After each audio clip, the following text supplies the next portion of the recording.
I worked in I would say like pseudo mainstream media for the better of 4 years, and I had noticed that it was possible to pretty much talk about any subject, to get into any subject, except for a discussion about white people. It's not only Mhm. just like a boogeyman, but it's genuinely a fear. If I put white in a title, it would get pulled. Yep, If I had a yep, script advocating for white people, I would be told it was racist. If I yep. unironically said that I hated the British, at least used to be a white country, if I said I hated the Italians, if I said I hated the French, nobody seemed to care.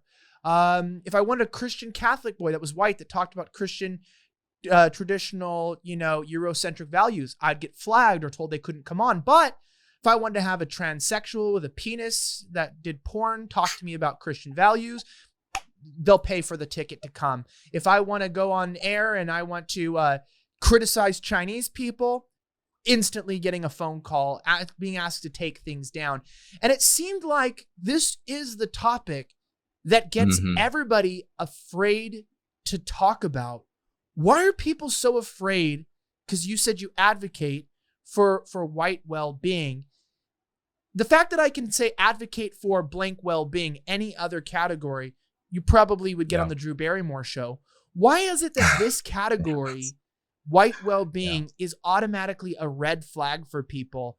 That means, racism, hatred. Like, why is this such a taboo subject to talk about? That's a brilliant question. And it's actually as a result of the psychological warfare that we refer to as anti-whiteism, this ideology that we have lived under the totality of our lives. So we learn through the anti-white narrative, which is ultimately just simply to say this is the narrative that the media puts out there, the universities, the government, and specifically entertainment media is the most powerful for controlling the human mind, the human animal. And they put out this anti-white narrative, which contains an anti-white moral imperative. And the key word to this moral imperative is racist and racism. They put this moral imperative out there, and it is so strong that even getting in the way of the victimization of white children is something that white people are afraid to do. Even identifying, and this is why you see this all the time in conservative circles, they'll say, oh, it's not about race, even as people are attacking them, calling them white and then expletives. They'll still say it's not about race because of this moral imperative within the anti-white narrative. And so as a consequence, you want to talk about something happening to white people, or you want to talk about just white well-being, white people being happy, white people being healthy. What's wrong with that? Well, in today's West, and this is the same all the way around through the Western countries, all the way around the world, that is to be immoral. And which is also the reason why to harm white people, the inverse, is considered to be moral. So if you want to say, I'm going to bring on a transgender, which totally upturns what white people have done in the past, the institutions, the expectations for family, etc., totally upturns and sullies that. Well, you're considered to be doing a moral thing. I mean, Dylan has like a 10 million followers on one of the platforms. And that is a direct consequence of this feeling of I'm doing something moral if I'm destroying what the West was before all of these people decided to remake it into the inverse. So ultimately, Elijah, you're dealing with a moral imperative that we learn mostly by way of entertainment media. And as a consequence, people behave in expected ways within that framework. Well, it makes sense to me, but I do bring up a discussion point here. Is that who's behind, or who is involving this normalization that advocating for whiteness is bad? And I want to preclude this for the nice censors that watch the show from Right Wing Watch and these other groups, which I don't care about.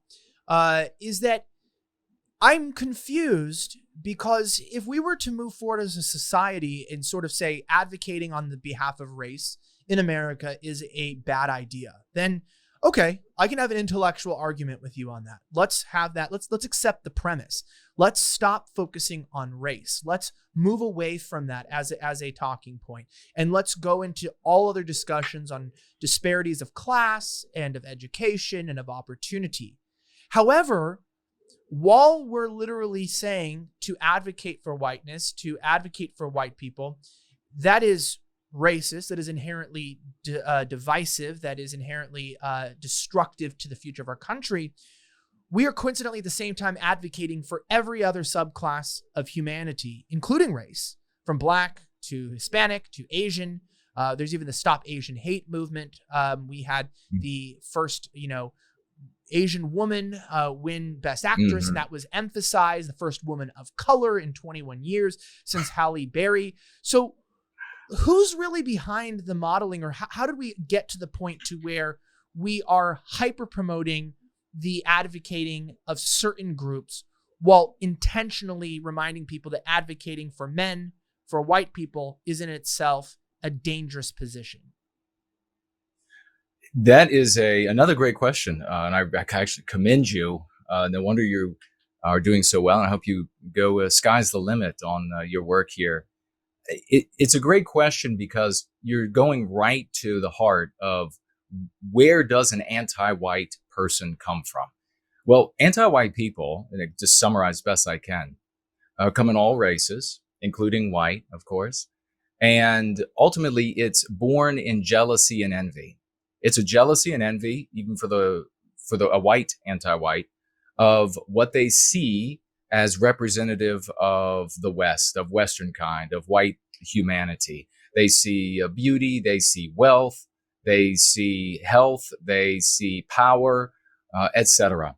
And then they look at themselves and they find themselves wanting in some way, maybe across all of those metrics, maybe across several of them. So it could even be like somebody who is immensely wealthy could still be very jealous and envious of the beauty or of the health.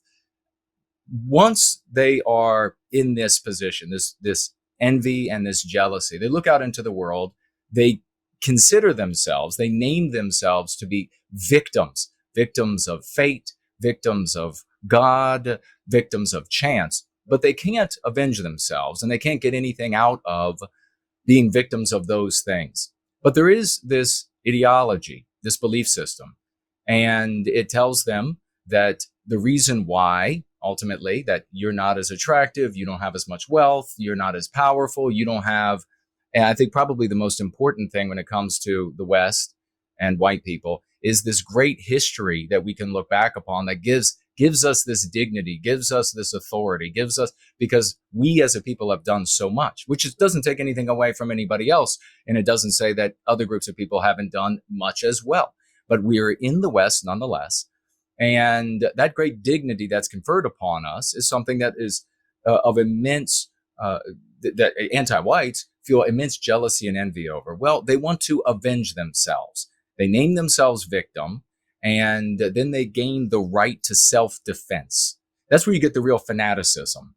It builds upon itself. It would be wrong to say, with the ideology of anti-whiteism, that it had like a single source. It's very easy, sort of reductionist, and sort of simplifies things to have like a creation story. Well, there was a time when a group of people came together and then they just made it. In reality, things in society don't work that way. Human dynamism is far too complex for things to happen that way. I do want to remind you guys something so important. Now, many of you guys know that a huge issue with male fertility dropping and testosterone levels dropping is that it's alarming. Like, it's almost 1% per year. Young men are flocking to all these injectables, all these testosterone injectables. Our numbers are actually, up to 75% less of where they were 100 years ago. And people really don't understand how to turn things around. If you've been suffering with lower sex drive, maybe you've been having a harder time putting on muscle, your fat's been accumulating and it's not burning, your overall, breakdown in your body feels like you're just aging quicker, you're probably a victim of lower testosterone. Now, guys, my friends at blackforestsupplements.com/slightly have an amazing offer for you guys that is so important. And this is a reminder that they want you guys to live healthy and strong. Number one, you can really reduce your testosterone losses through natural choices. The foods that you eat healthy foods, high protein, and be exercising. Make sure that you're going outside, getting sunlight. Make sure that you are taking time away from your phone, screen time, that you're reading. But with these studies of the fact that even grip strength has reduced over 32% in just the last several decades, my friends at Black Forest Supplements has this new supplement called Turkesterone, which is a testosterone boosting supplement. Now, it's hormone free, which means women can use it too if you're also looking to boost your ability and your energy levels. But what's important for guys over 25 is this can help you to add muscle mass. It can increase your ability to feel rested at night. You can't get away with getting, you got to get your sleep, you got to get your 7-8 hours of sleep per night. But also, when you try Turkesterone, this will naturally boost your testosterone levels, and this can help you to achieve that maximum goal that you've been lacking. Right now, when you go to blackforestsupplements.com/slightly, you can get 10% off the entire store. I encourage you to check it out. Click the link in the description. They're an amazing company, and when you add this to any of your regimens, this is probably what you're missing. So right now, go to BlackForestSupplements.com, blackforestsupplements.com/slightly, SLIGHTLY, and you can get 10% off their Turkesterone supplement. Check it out. Add it to your regimen. Get it for your friend, get it for your son or your husband, and find out how you can boost that today.